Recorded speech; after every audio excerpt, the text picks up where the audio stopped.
Hey parents, it's Mr. Jim here. This back to school season, give your kids the tools they need to have fun while they learn with Osmo. Osmo's Reading Adventure Learn to Read game is an interactive tool for kids 5 to 7 that help them practice and develop reading fundamentals. Because it's never too early to fall in love with reading. Visit playosmo.com to check out the Reading Adventure new reader kit today. That's playosmo.com. Osmo. Learning well played. Hey parents, we all know that feeling of heading back to school, right? That exciting time for new pencils and fresh starts. But what about fresh lunch ideas? Boar's Head has been going back to school for over 115 years, so they know all about packing the perfect lunchbox with uncompromising quality and all-time family favorites like Ever Roast, oven roasted chicken breast, maple glazed honey coat ham, and American cheese. Boar's Head makes packing lunch easy and delicious.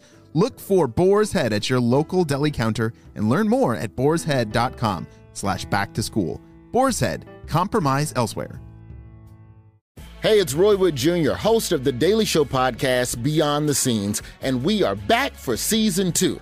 Beyond the Scenes is the podcast where we take the topics and segments that were on The Daily Show and give them a little more love. This season, we're bringing back more Daily Show writers, producers, and correspondents, more experts giving us some extra knowledge you can't get anywhere else. Don't miss it. Listen to Beyond the Scenes on the iHeartRadio app, Apple Podcasts, or wherever you get your podcasts.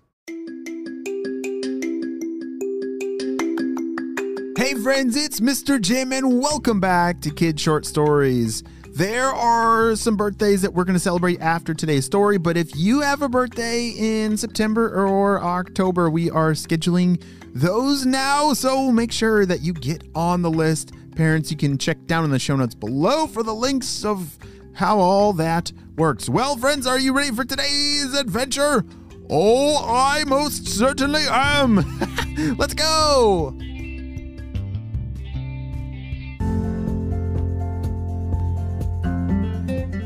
It was a beautiful day outside, which meant it was a perfect day for Jack to play at the beach. He loved walking over to the beach in his neighborhood because you just never know what you just might find over there. You know, there's all kinds of mysteries at beaches, and beaches come in all different shapes and sizes. So there might be a beach at a pond, a beach at a lake, or a beach at the ocean, but all beaches have some kind of magical abilities to create some awesome adventures. But Jack was not ready for what he was about to find at the beach today. All right, I'll see you later. Jack waved to his parents and he walked out the door, holding a bucket in one hand with some shovels, a net in the other, and a backpack with some water and snacks. I hope I find some really cool shells today, said Jack as he was walking along the sidewalk headed to the beach. Oh, what's that smell? He said. Oh, it sounds like some nasty, nasty coconuts that just went really bad. Oh, have you ever smelled rotten coconuts before? Oh, it's pretty atrocious if you get close enough.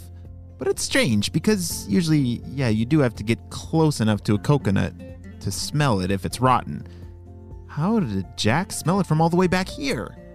Jack was pretty confused because he'd never smelled such a horrendous rotten coconut smell before. And as he walked onto the beach, the smell just got worse and worse. It must have been pretty bad because there was nobody else on the beach. I think that bad smell must have kept everyone away, because it was like a really nice, beautiful day outside, and I guess everyone just thought it was way too stinky to be at the beach. I've never seen this many crab tracks in the sand this way before.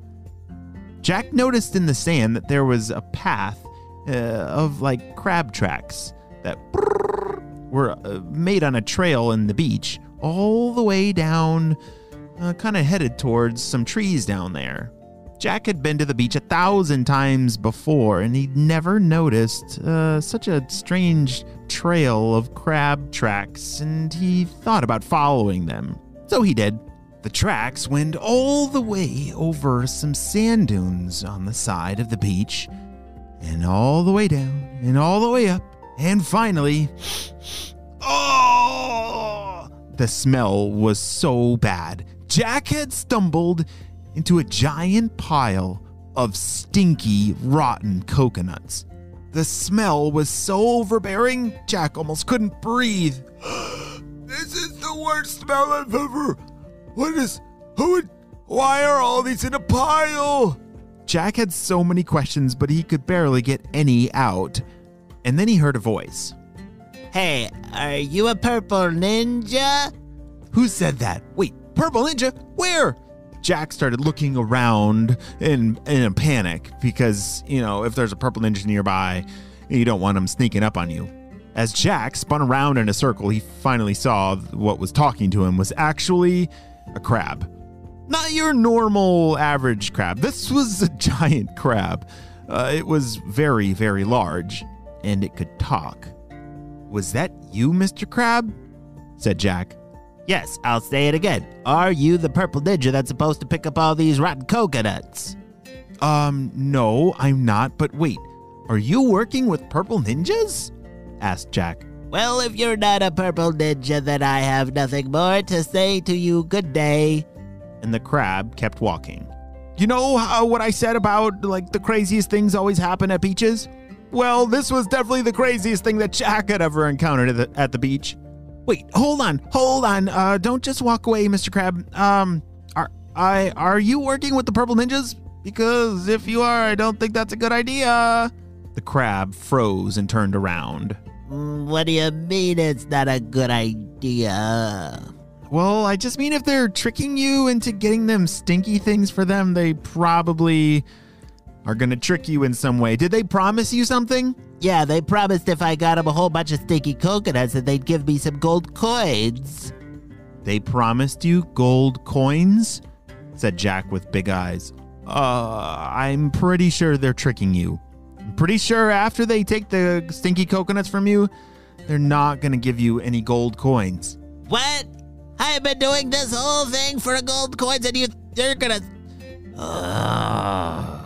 Us crabs are loyal. And if a purple ninja is not loyal, then we will not work for him. I'm really sorry to break the news to you, but yeah, you just don't want to work for a purple ninja.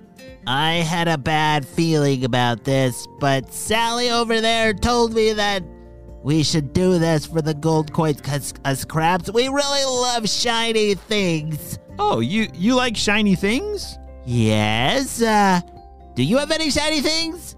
Yeah, I do have some coins in my pockets. They're just pennies and nickels. You have real pennies and nickels? Oh, please. Please. Let me see. Here, how about this? You can have these pennies and nickels if you get rid of all those stinky coconuts. Oh, sure thing. Just let me see. Jack showed the pennies and nickels that were in his pocket. The crab was so excited to see those very shiny things and immediately got to work. This giant crab and all of his friends were able to move all those very stinky, rotten coconuts far, far away into the ocean where nobody would ever smell them again. And it was a pretty far enough away place from those purple ninjas who are always looking for the stinkiest of things. And by the end of the day, Jack, it was time for him to head back home, had made new friends with these crabs. You see those crabs? They value two things a lot in their friendships: trust and loyalty. You see, being a good friend, especially to these crabs, it means that if you say you're going to do something, that loyalty and trust, it means that you're going to follow through in doing what you said.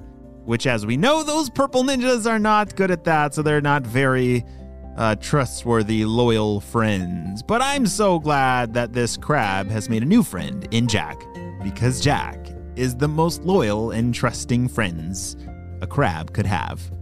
The end.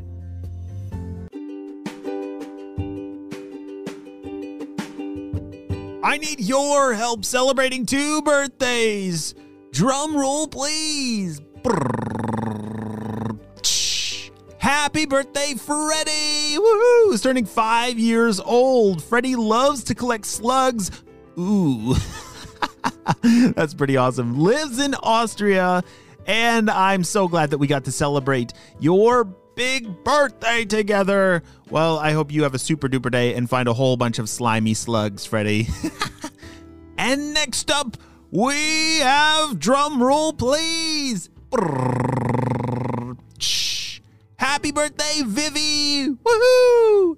Vivi's turning 5 years old. She just went on a East Coast Canada trip with her brother Clark and her parents this summer. Oh, that sounds like an awesome trip. She's a great soccer player and very excited to celebrate her birthday on the show. Well, I hope you, Vivi, have the best birthday ever. I'm so glad that we could celebrate Freddie and Vivi on today's show. Well, friends, it's now time for Kid Shout Outs. I want to say hey to Landon from Tennessee, Carlos from Australia, Mira from New Zealand, Emmy from Indiana, Oliver from Florida, Ty and Ben from Tennessee, and Elia from Vancouver. I'm so glad that you're all on the Kid Short Stories family. And on the Spy team, we could not stop Dr. Stinky Breath and his crew without you, my friends. Well, I hope you have a super duper day, and I'll see you on our next adventure. Bye!